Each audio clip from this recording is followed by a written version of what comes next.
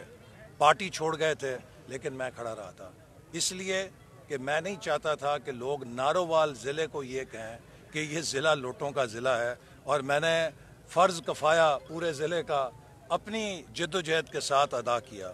اسی طرح 2018 میں جب پھر مشکل وقت آیا تو پھر وہی لوگ پارٹی کی وابستگی کو چھوڑ کے گلے میں انہوں نے PTI کے پٹے ڈال لیے۔ تو کیا ظفر وال ایسی قیادت چاہتی ہے کہ جب بھی آندھی آئے، جب بھی کوئی ذرا مشکل وقت آئے تو وہ اپنی وفاداری بدل لیں، یا ظفر وال ایسی قیادت چاہتی ہے کہ جو اپنی وفاداری کے ساتھ، استقامت کے ساتھ ظفر وال کے لیے پورے ملک کے اندر ایک اچھی پہچان پیدا کریں. یہی ہمارا مشن ہے کہ ہم مسلم لیگ نون سے وفاداری کی اور اس خطے میں امن کی، تعلیم کی سہولتوں کو عام کرنے کے لیے اور ترقی کے عمل کو